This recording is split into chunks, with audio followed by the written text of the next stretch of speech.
Hello, happy Tuesday. All right, let's make sure we've got sound. Hello, friends. Hope you're having a fantastic day. For those of you tuning in, if you can just please confirm that you can hear me, that would be great. There's nothing like talking for a while only to find out there was no sound. So today is Tuesday, February 9th. And while you're here, mark your calendars for February 23rd, our next live stream. This is a super special live stream because it happens to be the launch day for Self-Publish and Succeed, the No Boring Books way to write a book, a nonfiction book that sells. So it's going to be a great day. Looks like, Mars, I was wondering when you changed your name, Mars Bazaar, formerly Mars DLT. Awesome. And you guys can hear me now. That's great. Oh, and I think my hashtag No Boring Books mug just arrived. I didn't have it last time, so I had to find it. And great, Kevin McGuire is in the house and Angela Jones is in the house. They're going to make sure that you guys don't say anything you shouldn't say.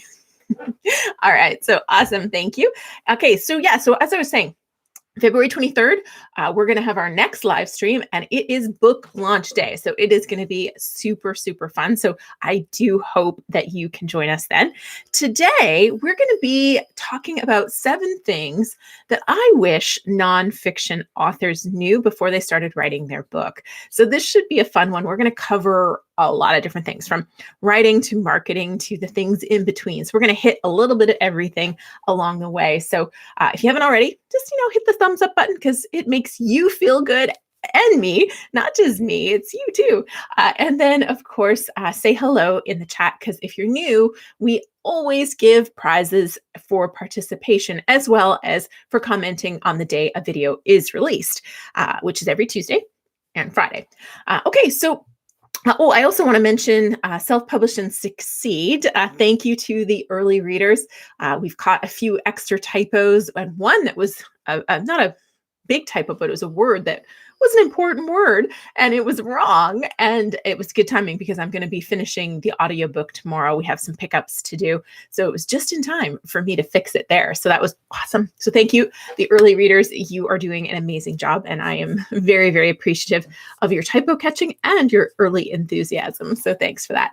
Okay, so in no particular order, here's my wish list of things I wish authors would know before they start to write. And it looks like Brian Krieger's in the house. Hello, Mary Lynn Turner. It's great to have you here.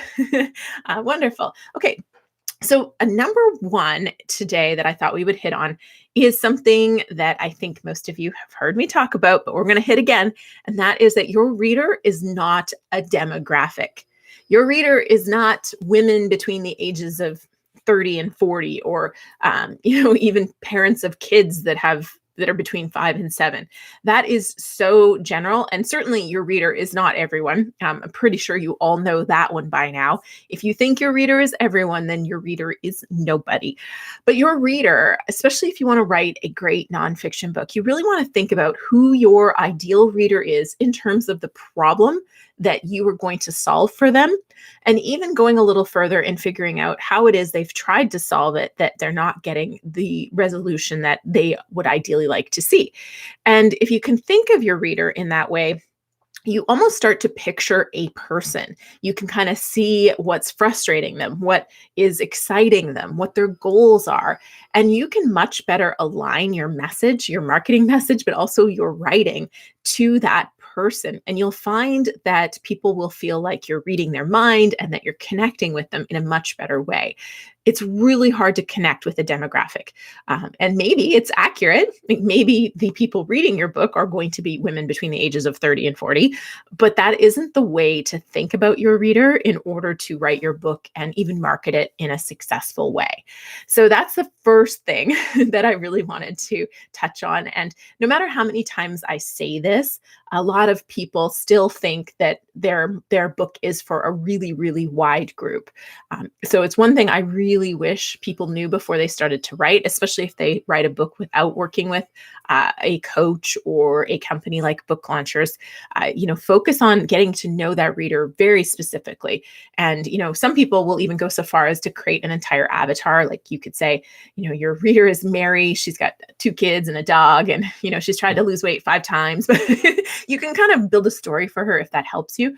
For some people, you were your ideal reader. I know in the case of More Than Cash Flow, my first book, my ideal reader was somebody just like me, about 10 years earlier in the whole process of investing in real estate, maybe even 5 years earlier. And so I really wrote the book to my earlier self in a lot of ways. And so that can work too. But yeah, so that's the first one. The next one I want to touch on is that you're not going to be a bestseller based on a great book alone. And then I'm just seeing who else is here. Derek's in the house. Hello, welcome. And Poetry from the Heart, you're reading the book. Thank you. Robert Williams, how are you doing? I'm in love with your channel and in love with you. Oh, that's sweet. I'm opening up my business and I'm writing my book. And after that, I'm going to go to the next one and on to the next one. Yes, book writing can be a little bit of an addiction. I mean, this is my 3rd book. I'm already planning book 4. So my Kurd's in the house. Welcome. And okay, let's see. Oh, and then he's leaving. He was here and now he's gone. Okay, so back to that bestseller. A lot of people, especially Angela can attest to this because she reads a lot of the forms that come in with people who want to work with book launchers. And a lot of people say, my book idea is amazing and I'm going to sell like 1 million copies. And the one thing I really wish people knew is that you can have the greatest book idea in the world. You could even write the greatest book in the world. You are very unlikely to be a bestseller based on a book idea alone. I am sorry to pop your hopes and dreams on that one. In rare cases, you may write a book that is very topical, and the keywords alone may catch a lot of people's attention, but that is very, very, very rare. So no matter how amazing your story is or how really incredible your book idea is, that is not enough. It really comes down to making sure it has a targeted reader, making sure you have a plan for it to get in front of readers. Because even using Amazon, for example, and getting it on Amazon, your book will still not be discovered if you haven't laid a strong foundation and taught Amazon that people will buy it if there's traffic sent to that page. So there still is a requirement that you're going to be marketing your book and getting it out there. And we've now kind of created a launch strategy menu, and this is I'm going to be giving you guys a copy of it when with the book launch. So during launch week, as much as I want you guys to all rush and buy your copy right now, I have created a really cool launch package for launch week. So you either buy 1 or 3 or 10 copies of Self-Publish and Succeed, and then you're going to get some different gifts with each level of purchase. And one of the things that will be included at all levels is a copy of this launch strategy menu. And essentially what it's laying out is that if you have no platform, so right now you don't have any sort of existing audience and you don't have a $100,000 budget, then your launch strategy is going to be one that builds momentum. So your early phases are going to be around awareness. You're not going to expect to sell hundreds of books, let alone thousands, right out of the gate when you don't have any foundation to sell it from. And so that's really what I call the momentum launch. So you're going to launch and then build momentum from your launch. And that is very common if you don't have a platform. So you don't have connections, you don't have a network, and you don't have an audience of your own. You need more than a book idea to do really, really well, especially in the short term. In the long term, if you're doing other things to get awareness, you can create a situation where your book starts to get discovered and does kind of take on a life of its own. But again, I wouldn't plan for that. I would plan to have to market your book and work for it. All right, so why don't we do a participation prize? What do you think? Let's make sure we reward the folks who have tuned in early and joined us. So let's see. I don't know if we have enough comments yet. I was going to, oh, Deborah, hey, welcome. So I was thinking that we would do draw for the 23rd comment because 23rd is the book launch day. But I don't quite know if we have 23 comments yet. So you might want to say hello, make a comment really fast. So there we go. And we've got an aloha from Maui. Awesome.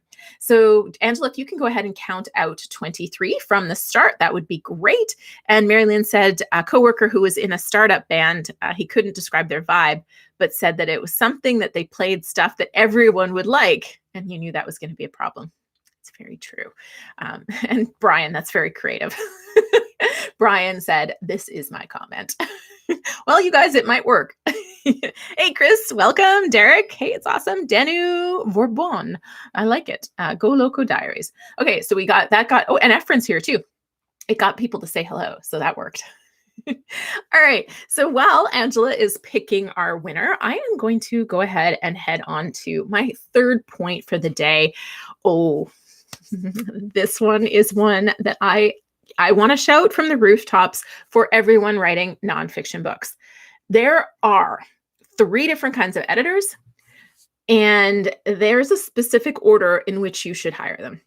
One of the things, because editing is the most expensive part of the process. Good editors are really expensive. It is, the way our service is set up, we have to spread the cost of editing out over a few months. And it is a pricey proposition, especially when a book is long. Now, one of the things that I get a lot, and by a lot, I mean, maybe once a week, but to me, it's a lot because I know somebody spent a few $1,000s on editors only to say this, and that is, my book is grammatically correct, but this editor didn't make my book better. And when I hear that, I know they've hired the wrong editor, and not necessarily that they hired a bad editor, but they hired the wrong editor. They weren't at the phase of the book process where they were ready for a copy edit. They were actually at a phase where they really needed what is called a developmental edit or a content edit. And so how we do it is we pair you in the beginning with a story expert to craft the hook of your book, figure out what makes you unique, figure out, what is that desired outcome for your reader, and build the book plan from there. So the hook is the backbone, and then you create a writing plan from there. Once we have that, we pair you with either a writer to help you write or a writing coach. And at the end of that, even though you've worked with 2 professionals already, you still need a developmental or a content editor. And this is the editor that a lot of people skip. And they might hire a copy editor that kind of does this, but you really want to have somebody who is specialized in this. And we've actually found our best content editors are people who have a journalism background and or they're ghostwriters, because they're able to see the structural flaws. They're able to spot the things that remove your credibility or that haven't built your credibility. They also can see where the story is weak or lacking. That's who we have found to be our top tier folks. Our developmental editors are not copy editors at all. And they are the folks that really get story. They get what makes a page turner. They get what makes people want to keep reading. And what they're going to do is they're going to go through and they're going to make sure that it has the right flow, that the chapters are in the order that makes sense for the reader, that you've told enough stories, you've built credibility.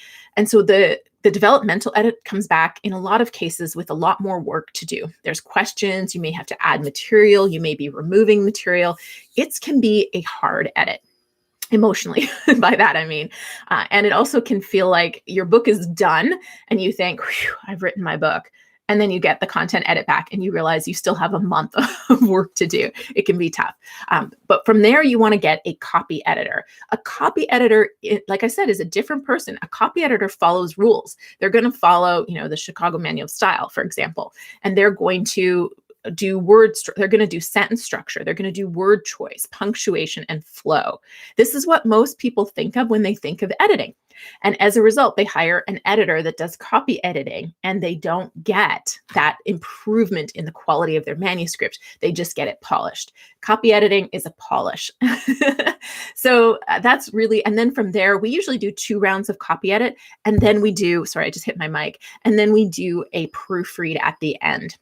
And again, for us, the proofreader is different, but I do believe, and I have found in the past that really great copy editors can also be great proofreaders. But the proofread's really just, consistency, and then also just looking for those other little typos. It's really that fine-tooth comb going through your manuscript. So it's 3 different kinds of editing.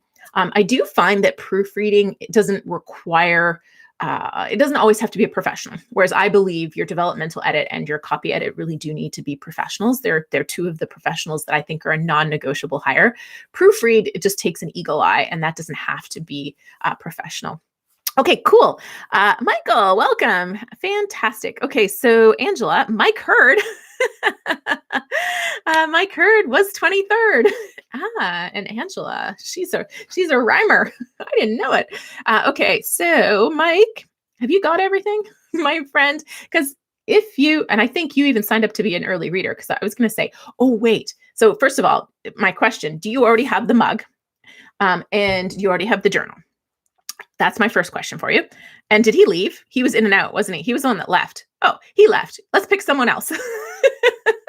I think he's won everything already, and he's not here anymore to designate. So who's our backup, Angela? Let's see. I'm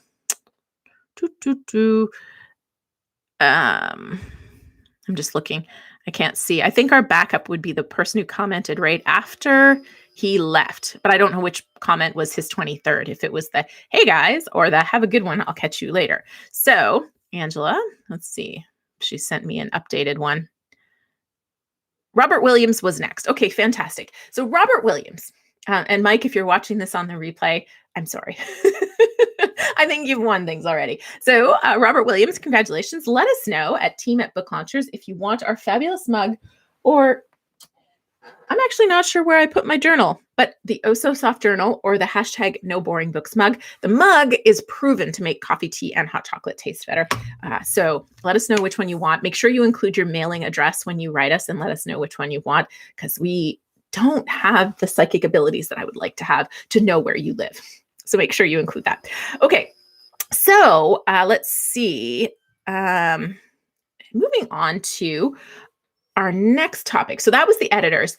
The fourth thing we're talking, for all of you that just joined, we're talking about the 7 things that I wish authors knew before they wrote their book. And number 1 was that I wish that they knew their reader was not a demographic, and to even think of their reader as a specific person that has a specific problem that's tried to solve it in different ways, to really dig in. Number 2 was that a great idea is not enough to be a bestseller. There's a lot more involved in selling a lot of books. And even if you have a great book, it can still not sell if you haven't done a lot of things right. Number 3 is that, I have 2 3s. You guys, there might actually be, there's probably 8 tips. There's a bonus tip in here for you today, because I wrote, when I made my list, I put 2 3s on the list. How about that? It's your lucky day. There's a bonus one in here for you. Okay, so I talked about the editors. I'll come back to the bonus tip at the end. Number 4 is really the best time to hire a company like Book Launchers. We get this question a lot, and part of it's because we are a monthly service. Sorry, I just lost you guys because I was checking my list. So part of this is because we are a monthly service, and people are trying to, sometimes they want to save money, for example. And so they think they're better off to get all of their book written and then come to us for editing. And if you have experience writing, so you have a journalism background, you've previously written books, that can work. But one of our clients previously said it the best. We had a call in January, I think this was 2019, in January 2019, and we talked it through, and he said, you know what, I think I can write this on my own, and I'll bring it to you when it's done. And almost a full year later, he did bring it to us, and we looked at it, and we kind of had to tear it apart. And he said, it probably did save me a couple of months of paying for your service. But in the end, he said, it was like I built a house without a blueprint, and then you guys had to rip up the walls, rip up the flooring. And at the end of the day, I never got the house that I really, really wanted. And so whether you're working with Book Launchers or you're going to hire somebody to help you with the process, I highly recommend you start with somebody who's going to help you build that hook, get clarity around your reader, and build structure around your book so that you are delivering that hook in an engaging way. And all of that stuff takes a commitment. to really getting, to diving in and doing the book, of course. But I really wish people would do more work before they start writing. So, I mean, this is one of the reasons I wrote Self-Publish and Succeed. I'm laying out in that book all of our process, all of the things that we teach, and really trying to help you do the hard thinking work before you start writing, because that's really what we do. And for most of our clients, you're going to spend a month before you even start writing. And it can feel like nothing's happening, but it's that important thinking work that creates that blueprint for your book, that sets it up to be marketable, that sets you up to be more marketable, and then creates a clear plan to write a book that doesn't have to be completely renovated and gutted when it gets written. So the editing process, while still may have a little pain in it, because we haven't figured out how to make editing pain-free, it will be much better than if you just go off and don't think and just write. So it's really, I wish people would spend a lot more time. It's also, we have the 7 steps guide. I think the Self-Publish and Succeed is, going to be, I think it's going to be $16. It'll be the best $16 you could possibly spend on your writing and, on your writing experience and journey. But we also have the 7 steps guide, which you can get for free at booklaunchers.com/7 steps, the number 7. And that will also lay the foundation, because there's 5 steps you take before you even start writing with that process. So, okay, here we go. Efren says, math's not my strength either. Thank you. Oops, it's just me giving you more. I'm just over delivering. That's all. Okay, we've got a few other comments here. Michael Faculty says, so far it's a great book. So thank you very much. Okay, so here we go. I'm just checking out a little bit more here. Oh, hey, Kelly, I emailed you. Oh, it looks like the sun's coming in. I might have to close the blinds in a second here. It was really gray before. Of course, as soon as I go live on here, it gets less gray. Okay, so where are we? So number 5. Oh, yes. Book publishing and book launching is a team sport. Nobody has the mind, as far as I know, this doesn't exist. Okay, I'm going to go close the blinds. 1 second, just to have a commercial interlude here. 1 second.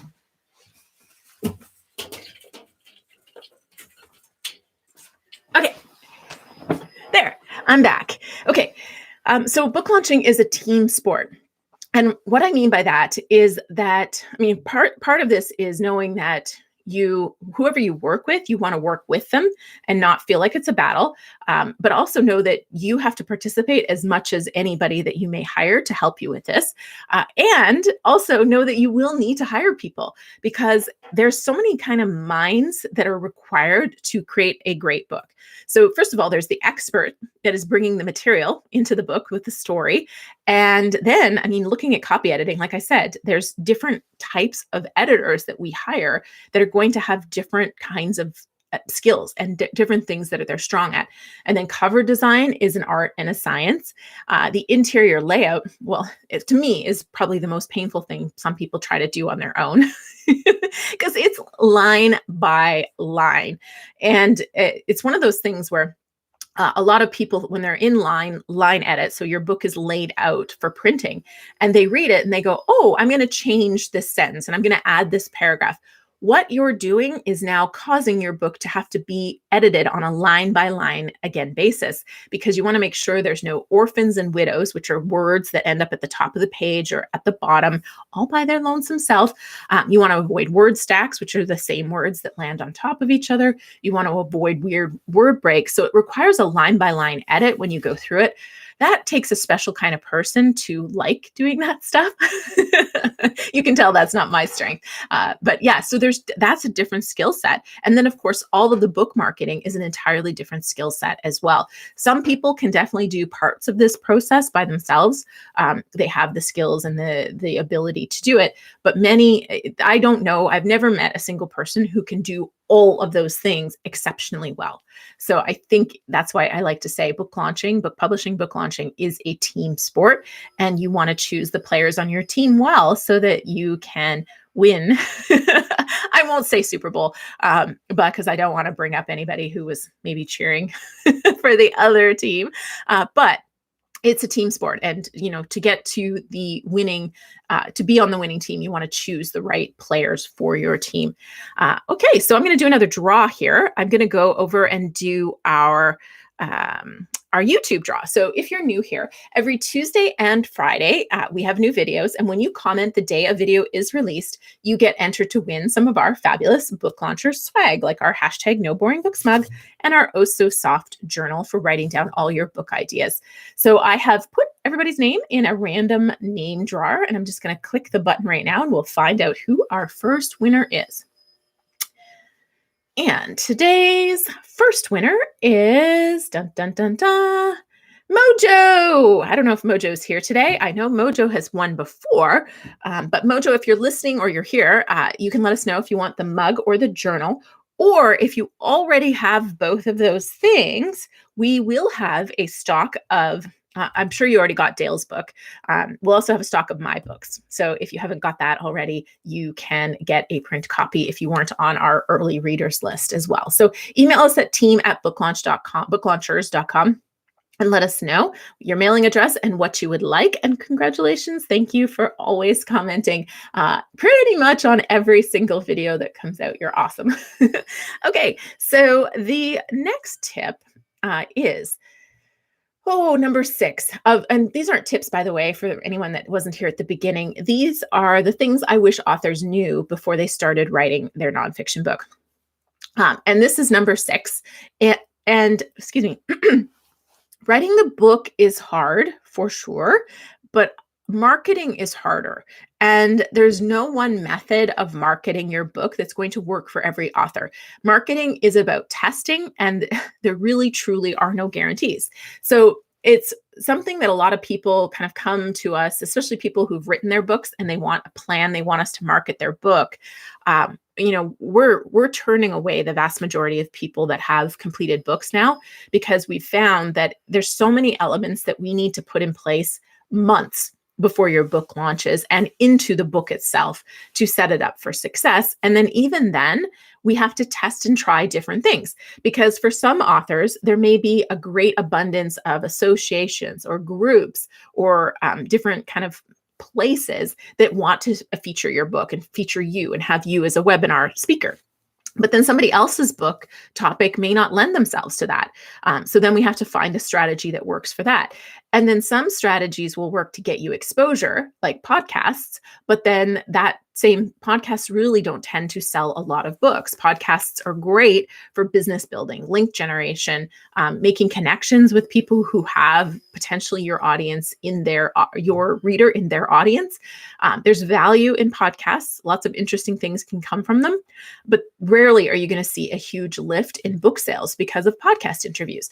So it's kind of a mix and match and what works and what kind of gets you to your goals, what's going to sell books. And it's hard. And a lot of authors don't want to talk about themselves. They don't want to over promote.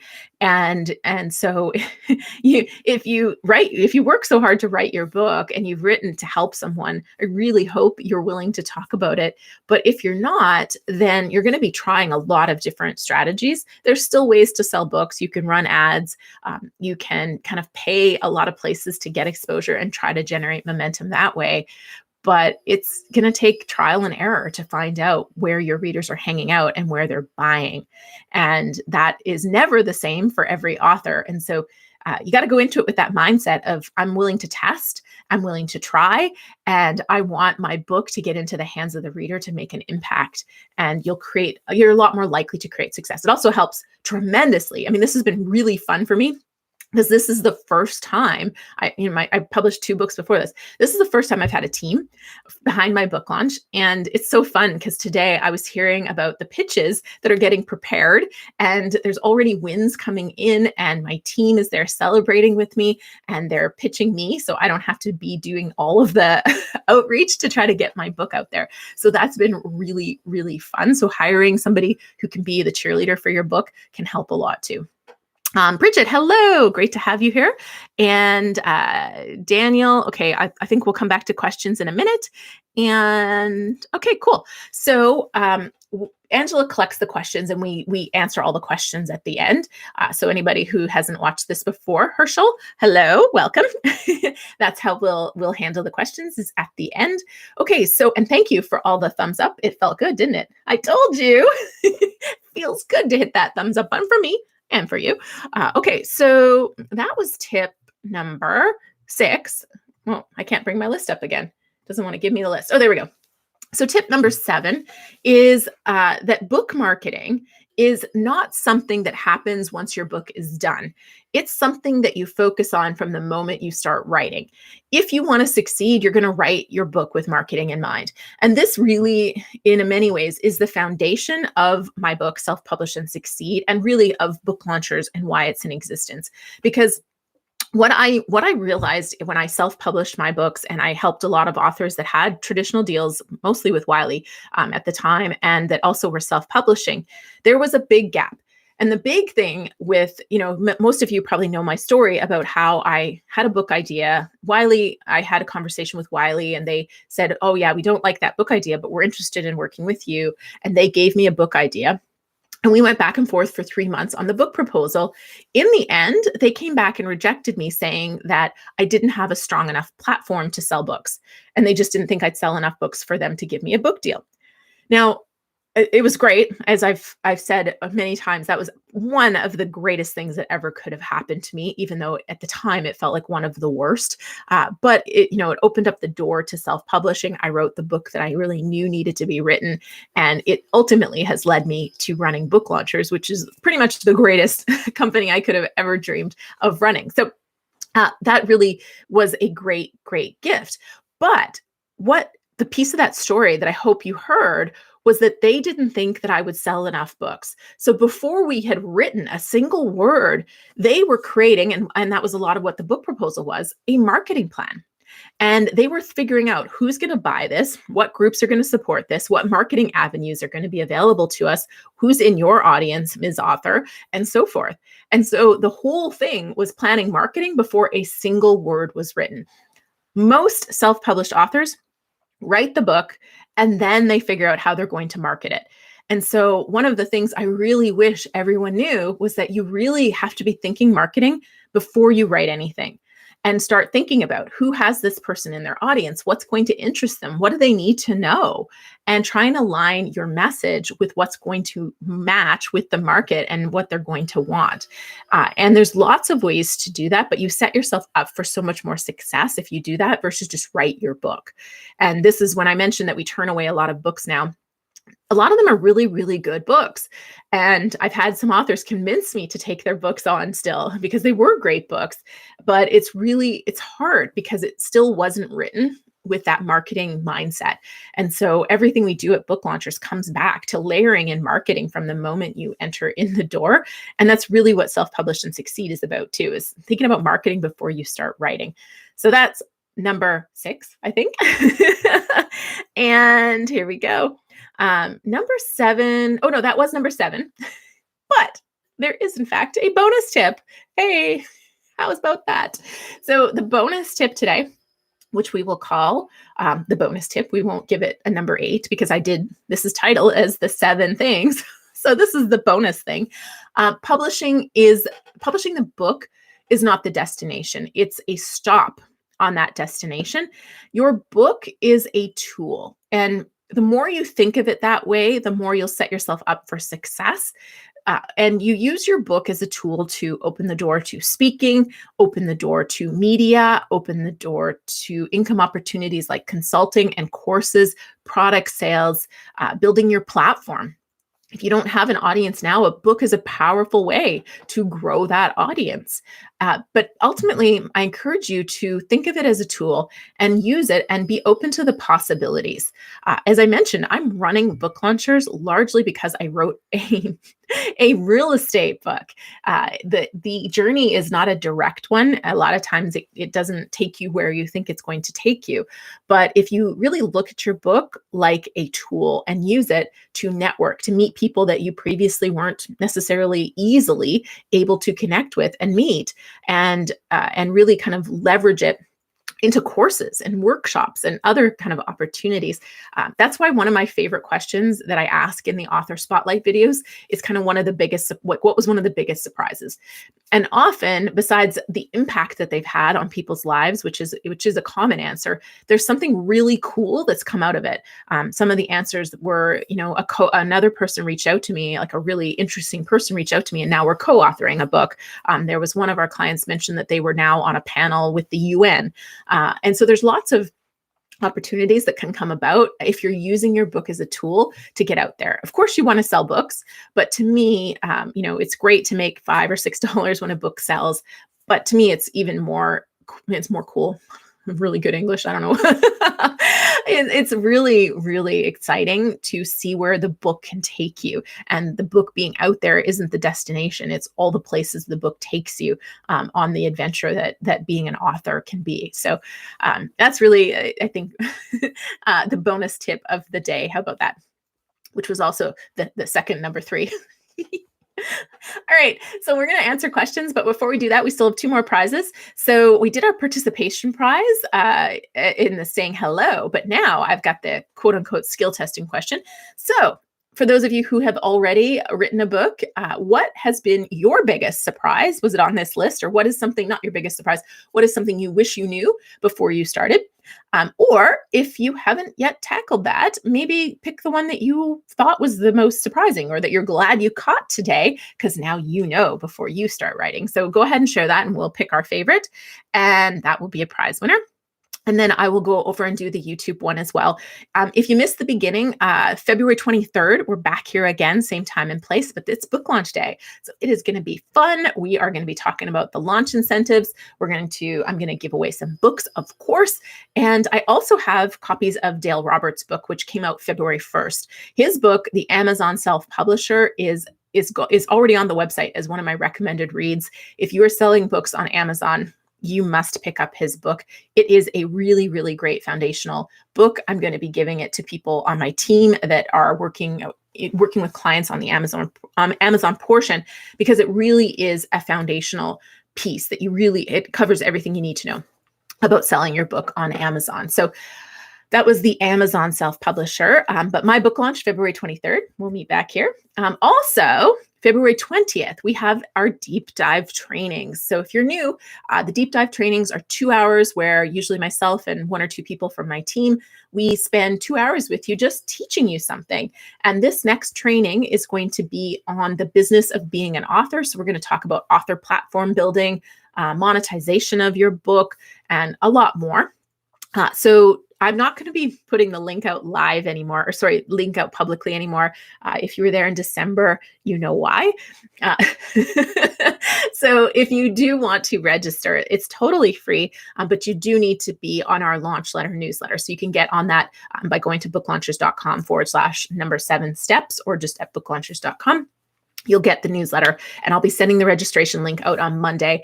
It's happening February 20th at 10 a.m. Pacific Standard Time, which is 1 p.m. Eastern Standard Time. It's usually a 2-hour training, and this is not, when some people call training, it's code for pitching.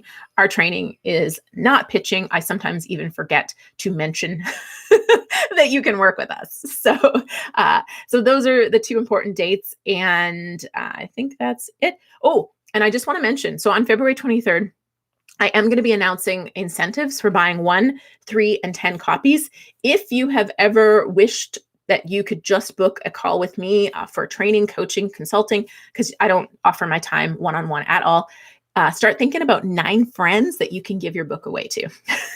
That's a hint for you, because there will be a very short window of time where you can buy 10 books and you will get the opportunity to book a one-on-one call with me. Pretty much the only time I think I will ever do this, because as Angela knows, my time is in very, very short supply. But I want to do something really cool for people who buy 10 copies of my book. So this will be a one-time only kind of situation. Okay, so I'm going to do my YouTube draw to wrap things up here, and then we'll see who wins the other prize, and we'll answer questions. Okay, so let me just pick a random name, and while that's happening, I'm going to take a sip of water.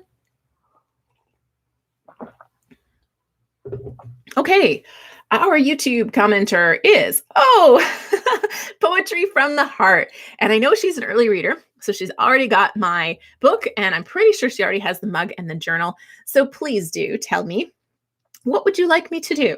Would you like me to draw another name? Or do you have somebody you want to give this to? Just let us know. Okay. Hey, Martha, great to see you here. Let's see. Gift. Okay. I'm just I'm reading the answers to the question. Let's see. What would be the most useful to think? Which would be the most useful to focus on? Okay. 1, 2, 3. Mars liked all of the tips. I think that's what we're saying. Kiwanis, welcome. That's great. Let's see. I'm just looking for a winner on this. Well, yes, you can draw another name. Okay, Mike, you're back. I thought you left. You may or may not have won a prize earlier. Okay. Do we get a 10 bulk discount? No, not if you're getting time with me. There's no 10 bulk discount. Okay. It's not that expensive. I think we've priced the print book at $15.99. And there's other things that go with it, not just my one-on-one time. Okay. If you do want to buy more than 10 copies, there are bulk discounts available. You can reach out to us, of course. But for the 10 bulk incentive package discount, for the 10 incentive, let me try that whole sentence again. For the 10 book buying incentive during launch week, there won't be a discount on it. It may actually be tricky to buy. Amazon seems to have a 4 copy limit on it right now. So we'll see. Okay, so back to the drawing. Here we go. New winner. So thank you, Poetry from the Heart. And dun, dun, dun, the new winner is Brian Krieger. All right, Brian. I don't know if you've won before. There's actually a lot of really new names, but they comment on the people who comment on every single video, which Brian, I know you're one of them. So thank you. They do seem to be the winners these days. So congratulations. Let us know what you want, the mug or the journal. You may have won in the past, so let us know what you haven't won. And if you've won both and you want me to redraw, I can do that too. So just let us know. And let me pick a winner for the best thing that they wish they knew. Okay.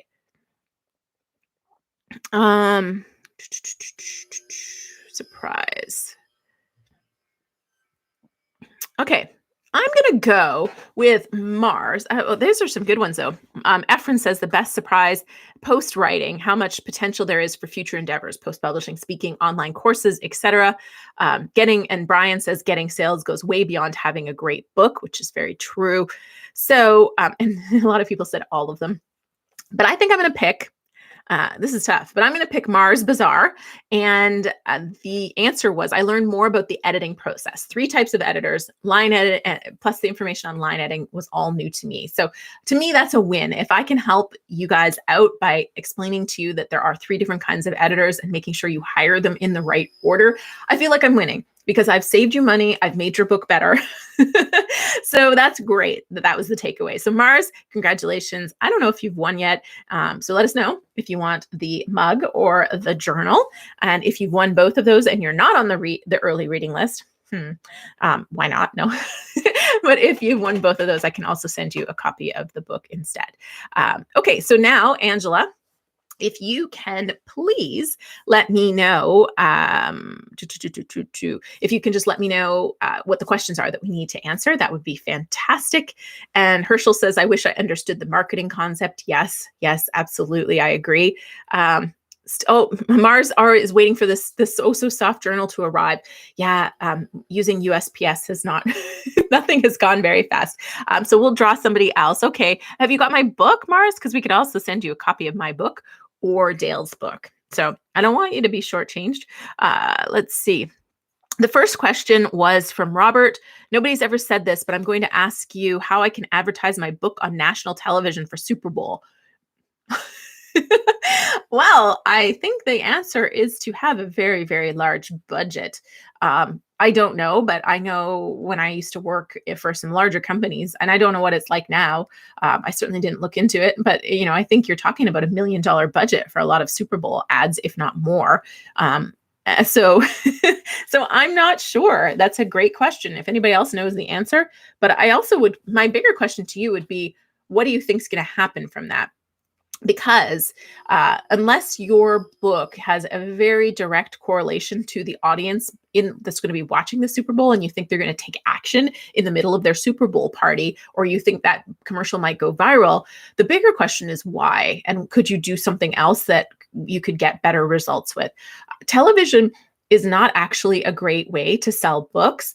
Television is a great thing to leverage. I mean, this is speaking that I haven't done commercials, but I've done a lot of TV programs, news and interviews and things like that. And it's rare, and our clients have done quite a few. I think Good Morning America did a great job of selling books. I can't remember statistically. 2020 also featured one of our clients, and they seem to sell some books, but not as many as you would think. And so I would be very concerned about spending a lot of money on TV ads. They're also hard to measure, so you can't really say that the commercial led to the ad. I would prefer to spend that kind of money running click ads on Facebook or doing something on Google where I could track it, I could target it, I could see what's working and do more of what's working and less of what's not. Again, it's not something that I have experience with, so I'm kind of winging that answer. Let's see. Oh, yeah, Mars will get Dale's book. So yeah, email Angela and we'll send you a copy of Dale's book. We don't have them yet, so it'll take a couple weeks to get it to you. Dale's just routing them to Angela so she can then ship them out. But it's a great book, so that's a good choice. And I assume that means you're an early reader and you're going to get a copy of my book already, or you already have one, or you were afraid to say so, because I'm sure it's not that you don't want to read my book, right? Okay. Yeah. Walter Wayburn says Super Bowl ads are deep pockets for sure. Yeah. I know it was $1 million plus, and that wasn't the production cost. That was just to buy the ad before. Question 2, to answer your question from the other day. Yes, I have plenty of time until my cousin has the baby. My concern was what to do after my niece is born. So if I recall, this was about the time involved in writing the book, and that he was going to be a caregiver for his niece. And so I'm always telling people, if you have 2 to 5 hours to put towards this, to put towards your book, then there's lots of things that you can do to move your book forward, whether it's during the writing phase, the editing phase, or elsewhere. So, and I know, having had a baby, the first year while you're tired, especially if you're on night duty and you're the food source, it's exhausting, but there's actually a ton of time in the day where the baby's sleeping or cuddled up and isn't doing anything. It's much easier than when the child is 18 months and getting into everything, and you have to worry about everything they're putting in their mouth and all the things they're doing that they shouldn't be doing. So to me, a baby is a great time to be working on a book. The challenging time for many people is when that kind of 18 month to 20, to 2.5 years old, where they're, fully dependent on you, and they can do a lot of things that can hurt themselves if you don't keep an eye on them. So I don't know if you want more specifics than that, but depending on what phase of the process you're on, there's different things that you can be doing to move your book forward. Mike, it's not April 1st. I don't know. I missed something, I think. Let's see. Would a really small niche book be worthwhile? Example, a Santa memoir.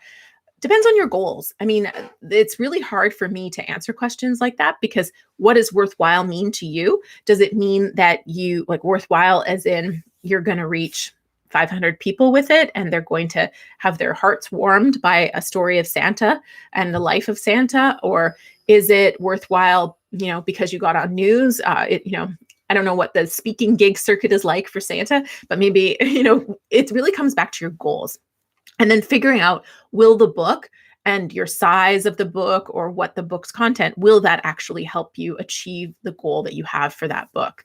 Mars is an early reader. Okay, good. You're not in trouble then. We're still friends. Okay, Mike had issues with registration for the download, but it's okay now. Oh, that's good. And Mike, I did mean that you won earlier, and then I thought you left, and so then I gave your prize away to someone else. So if you, I feel guilty about it because I thought you'd gone. So if you want a journal or a mug, if you don't already have them, let me know. Okay, question 3. I am writing a Christian memoir, and I've been thinking of getting in touch with unions in the country to share my story, and then point to where they can buy the book, perhaps with a discount. Good idea. Possibly, but my recommendation to anybody is when you're doing outreach, always try to figure out what problem the group or organization or company is having and how your book may be a possible solution. And often the book isn't even the solution. There may be some other solution that involves the book. So try to think of a good example. Let me think. Nothing's popping to my head right now. I'll go back to a default that I always talk about because it just pops into my head. So one of our clients wrote a book called Tactical Lock Picking. And this book, reaching out to firefighter associations, it is a book that helps them save lives and getting through locked obstacles without damaging property. So they save lives and reduce property damage by understanding how to pick locks and get through locked obstacles quickly. So for them, the problem was that they're damaging property and they're not getting into locked places fast enough. The book, and ultimately the author offering webinars and teaching courses and doing sessions on this subject and giving or selling copies of the book with that, was the solution to that problem. So you got to figure out what's the problem that they have and how can you somehow offer a solution or be a part of a message or a cause that they already care about. You're rarely going to have any success when you reach out to somebody focused on you and your book. It always needs to be outreach that focuses on whatever's important to that person or that organization, and really trying to tie into that. You'll set yourself up for a lot more success that way. April 1st reference to Super Bowl advertising. Yeah, okay, got it. Okay, so does the book size influence sales? I'd like to print a 9x6 hardcover book. My manuscript is only 50,000 words. I'm worried the book will not appear attractive on the shelf. Okay, so Marcus, the first thing I would have to ask is, what is the likelihood you're going to get shelf space with your book? It is unlikely for the majority of authors. It's also something I would question whether you want to worry about, especially with a hardcover. You're going to make zilch on a hardcover, self-published, putting it into bookstores. And rather than take you guys through all the math, especially since I couldn't even count to 7 today, you definitely don't want me doing math live when I can't count to 7. Check out the book, and Angela can drop this link in there. Or check out the book. Check out the video I put out recently on Do Bookstores Matter in 20. I think the title, Angela, is Do Bookstores Matter in 2021. It's a recent, last 8 video that came out, because that will take you through the math on all of this. So my question is less about what's it going to look like on a shelf and more about, again, what are your goals for the book? Where do you want it to appear and why? Our focus with our clients, and we work with a lot of speakers, a lot of consultants, and some of them want hardcovers because they're going to be giving them to clients, and they're clients that pay them a lot of money. So they want the book to be hardcover. So it feels more, I guess, legit, more valuable. So in those cases, the hardcover makes a lot of sense, but we're still focused on what does the cover look like when it's the size of a postage stamp, and how can we help them stand out when it's that big? So I'm less worried about that. Now, on spine does matter. I want your book to be at least 35,000 words so we can get the title on the spine without having to do too much craziness inside to make the book thicker. But there's a lot, I feel like there's a lot more considerations than, what does it look like on the shelf? Because, even when it's on the shelf, it's going to be spine out. So it is something to think about, but you're not going to sell that many books in bookstores, even if you do get bookstore distribution. So I would turn my focus to online. And if you want to do the math, Ingram has a good calculator. You can go to Ingram Spark and, book calculator, and you can figure out when you set your wholesale discount to 55% and you do a hardcover book with 50,000 words, you may have to estimate page numbers. You're going to see that you're making probably like 80 cents a book, if that. Okay. Let's see. And Angela did drop the video link for that. So thanks, Angela. Okay. Okay. Let's see.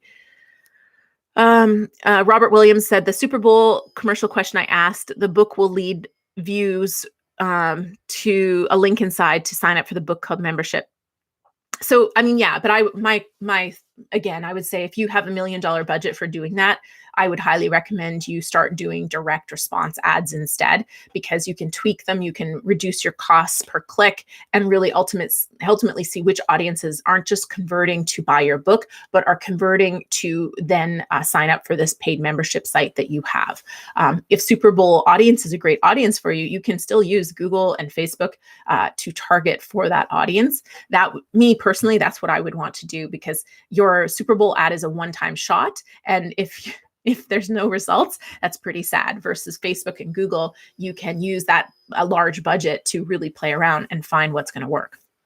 Margaret says, I love my book cover. I don't have it here. It hasn't come yet, but I've ordered it, Margaret. So I could be showing it. Her book, Young Reader, is out now. And if you are a parent of a young child, this is going to teach you how to read and problem solve. It's really unique in that it's not just teaching your child, not just helping you teach your child how to read, but it's helping you teach them to problem solve, which is a really, really, I think, invaluable skill. In fact, if there's one thing I look for when I'm hiring somebody, it's can they solve problems? That skill, I think, is a lifelong skill that is more important than a lot of other things. So yeah, really awesome book. Okay, so let's just see. Okay, Marcus said that was helpful. Okay, I think we're done. Did I forget anything, Angela? Did I miss anything?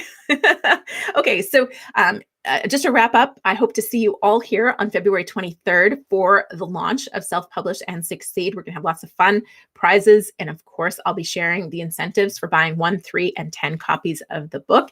And we're also doing that deep dive training on the business of being an author. That's happening February 20th. To get the link to register, you do have to subscribe to the newsletter. I will no longer be putting the links out publicly, so that we don't have any unwanted, we're less likely to have unwanted guests joining our party and adding a lot of flair and spice and inappropriateness to our deep dive trainings. So you will have to get the newsletter at booklaunchers.com if you're not already getting the launch letter, but that will get you the deep dive training. It's lots of fun. Erin, hello. Yes, please do go back. We had a great show today. We covered the 7 plus a bonus tip things I wish authors knew before they wrote their book. I know you're almost done, so some of them still will help you, but you're quite far along on the process. But thank you so much. It was wonderful to have you all here. Thank you, Kevin. Thank you, Angela, for being as it has there the wrench, the admins for the day. I appreciate it, and I look forward to seeing you guys on the 20th and the 23rd. Have a great day.